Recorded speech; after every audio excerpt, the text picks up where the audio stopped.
For thousands of years, the Bible has shaped civilizations, challenged empires, and transformed lives. But today, one question echoes louder than ever. Can we really trust it? Is it just a collection of myths and copies of copies? Or is it a reliable witness to history?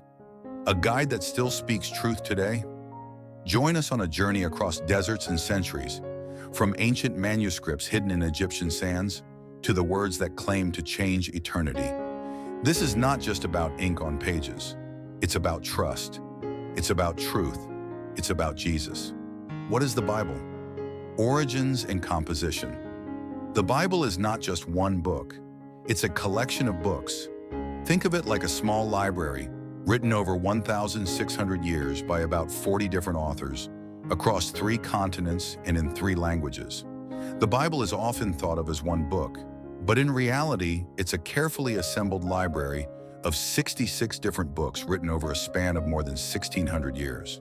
These books were authored by around 40 different individuals from a wide range of backgrounds: shepherds, kings, prophets, fishermen, doctors, and even prisoners. They lived in different countries, spoke different languages, and wrote under vastly different circumstances. Some wrote from royal courts, others from wilderness exile, and some from within prison walls. Despite all these differences, the books of the Bible weave together one consistent, unfolding story: God's interaction with humanity. The Bible was written in 3 ancient languages: Hebrew, Aramaic, and Greek. Hebrew was the language of ancient Israel. Aramaic, a close cousin of Hebrew, was widely spoken during Jesus' time. Greek was the international language of the Roman Empire, much like English is today. Interestingly, the Bible is not organized chronologically. It's grouped by type: historical narratives, poetry, law, wisdom literature, prophetic writings, gospels, and letters. This makes reading the Bible a journey across different genres and tones, offering a richer, multi-dimensional view of the story it tells. The Old Testament contains the sacred writings of the Jewish people. It includes 39 books covering history, law, poetry, and prophecy. These texts form the foundation of the Christian faith and anticipate the coming of a Messiah. The New Testament, written after Jesus' resurrection, includes 27 books, 4 Gospels that tell the story of Jesus' life, and letters written by early Christian leaders to guide and encourage churches across the Roman world. These books were not selected by random vote or council decision. Rather, they were recognized by the early Christian community as authentic, authoritative, and consistent with the teachings of Jesus and his apostles. The ones that were read aloud in churches, quoted in letters, and trusted across different regions were the ones that naturally rose to the top. What many don't realize is that some of the oldest surviving copies of biblical texts were not discovered in Jerusalem or Rome, but in Egypt. The dry desert climate preserved manuscripts that date back to the early centuries after Christ. The Codex Sinaiticus, for example, is one of the earliest complete Bibles we have, discovered in a monastery in the Sinai Peninsula. These early manuscripts, when compared to thousands of others found across centuries, show a stunning level of accuracy, more than 99% consistent across all known copies. This is remarkable considering they were copied by hand, often by scribes who spent their entire lives preserving these texts, sometimes under threat of persecution. The Bible is unlike any other ancient book. It wasn't crafted by one culture or bound to one time. It is the result of centuries of reflection, revelation, and preservation. It speaks with multiple voices but tells one story, a story centered on the person of Jesus. A story centered on the person of Jesus. From Genesis to Revelation, the Bible invites readers into a deeper understanding of who God is, what it means to be human, and where history is ultimately headed. It is not just a book of the past, it continues to challenge, inspire, and transform lives today. Why go to Egypt? The oldest biblical texts. When people think of the Bible, they often think of Israel or Jerusalem. But when it comes to the oldest copies of biblical texts, the trail leads somewhere else: Egypt. Why? Egypt's dry climate and remote monasteries helped preserve fragile manuscripts that would have disintegrated elsewhere. Some of the earliest known pieces of the New Testament, like fragments of the Gospel of John, were discovered buried in Egyptian sand. hidden in ancient trash heaps or tucked away in monasteries, like St. Catherine's at the base of Mount Sinai. Egypt became a kind of ancient safe house for scripture, protecting it through centuries of war, empire, and change. Some writers were kings, others were farmers, fishermen, teachers, or prophets. They wrote history, poetry, laws, letters, and stories, all centered around one big message: God's relationship with humanity. Lost books, the Gospel of Thomas, and other documents. Over the years, people have discovered other ancient texts that didn't make it into the Bible writings, like the Gospel of Thomas, the Gospel of Mary, and the Gospel of Judas. These texts are often called lost Gospels, but the truth is, they weren't really lost. Early Christians knew about them and chose not to include them. Why?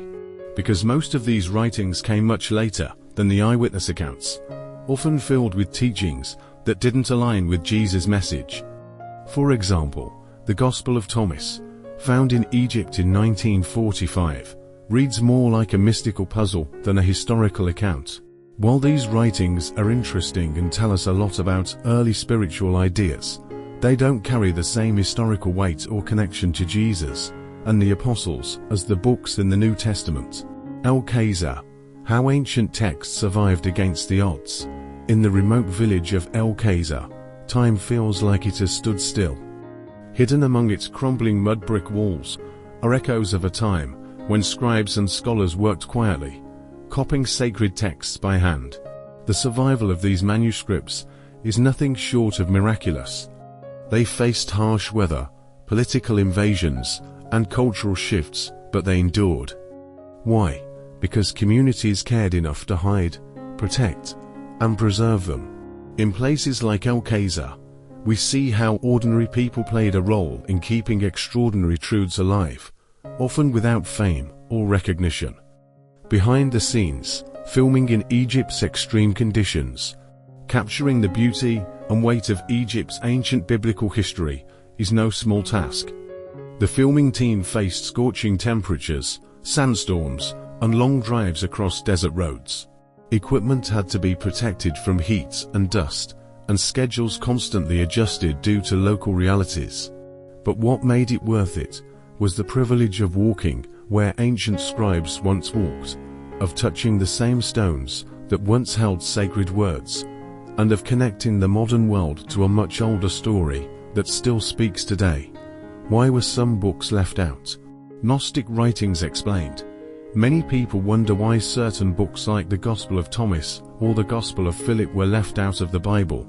The answer lies in their content and timing. These writings are part of what's known as Gnostic literature, a collection of texts that appeared long after Jesus and his disciples.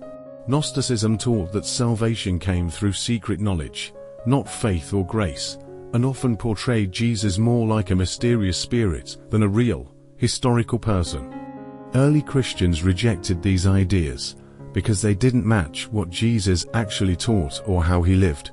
The books we have in the Bible were chosen not because of politics or power, but because they faithfully reflected Jesus' message and were rooted in eyewitness testimony. Conclusion: the story of the Bible is far more complex and far more beautiful than many people realize. It's not just a religious book. It's a collection of writings preserved through war, exile, persecution, and time. It has survived not because it was protected by emperors, but because it was cherished by everyday people across centuries. As we walk through the sands of Egypt, the stones of ancient villages, and the pages of forgotten texts, we're reminded of something deeper. That the Bible isn't just a record of what people believed, it's a living witness to what people encountered.